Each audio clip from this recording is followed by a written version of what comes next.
eto na nga, ready na ako lumabas. Tinapos ko muna pala lahat ng gawaing bahay para wala na akong gagawin mamaya. Inutusan kasi ako ng amo ko na kunin yung notes ng alaga ko sa Colon Bay. At ito na nga, palabas na ako ng bahay.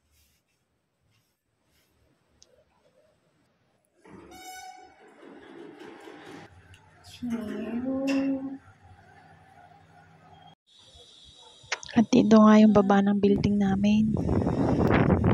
Sa baba pala niyan, bus station na. Mas okay sumakay ng bus kaysa mag-train. Kasi kailangan mo pa maglakad ng 15 minutes papunta ng MTR station. 20 minutes pala bago dumating yung bus. A few moments later. Nung 13D, sumakay na nga ako. Hindi ko akalain na ganun katagal akong mag-aantay. Pero okay lang kasi may oras pa naman ako para magsundo mamaya. Ni-enjoy ko lang muna yung nadadaanan kong mga lugar. Taray, akala mo naman ang layo ng pinuntahan.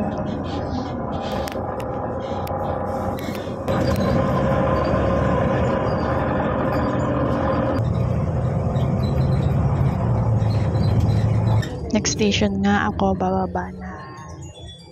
At sa wakas, dito na ako.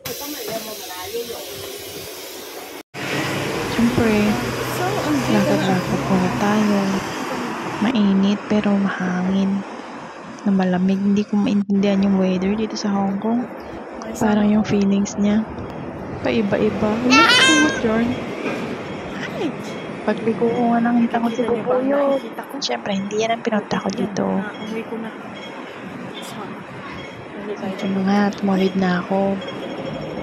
Pagkatawid ko, pumasok na nga ako dito. At pag-akyat ko, wala pang tao.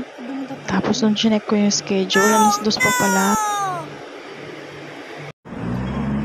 So no choice ako, pumunta ako dito sa Jollibee para kumain na rin at magantay. 12:30 na rin kasi. Kailangan lang bumalik pa ako sa bahay. Siyempre yung oras ko naman. Nandito nga ay nakapag-order na ako.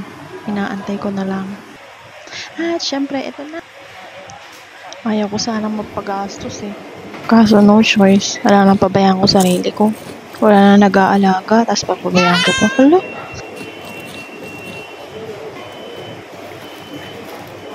So habang kumakain ako, ini-enjoy ko lang naman. Diba? Kahit mag-isa tayong kumakain, dapat masaya pa din. Nasa Jollibee kaya tayo. Siyempre Jollibee, bida ko sa'yo, di ba?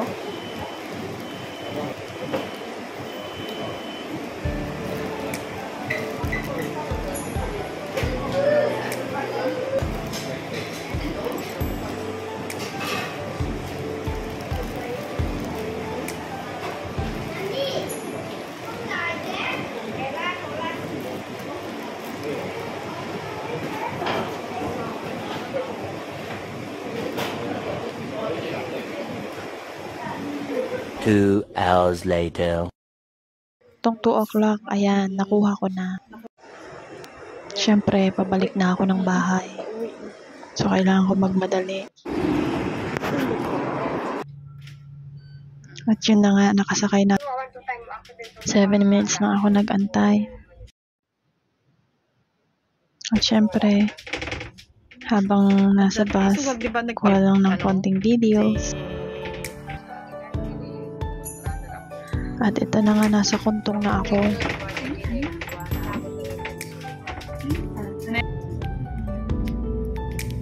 O, diba? Maganda rin naman ang kuntong. Ang laki na ng pinagbago. Pero hindi pa dyan ako bababa. Doon pa ako sa may banda dun.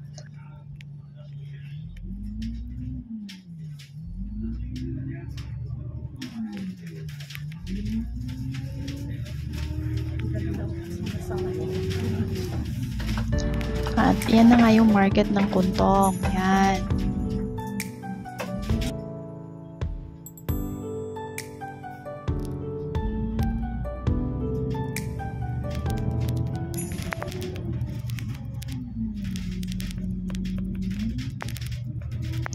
Ito na nga pala yung way papunta sa amin.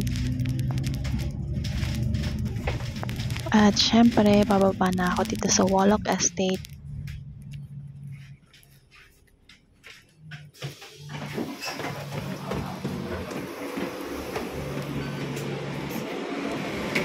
Kasi kailangan kong dumaan sa palengke para bumili ng gulay.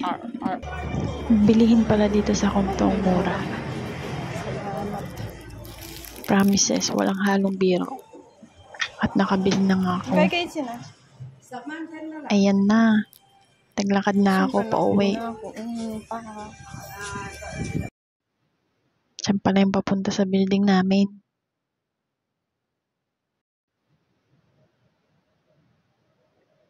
Yan. Siyempre, andito na ako sa bahay. Nakakapagod pero kailangan natin lumaban. Salamat sa panonood.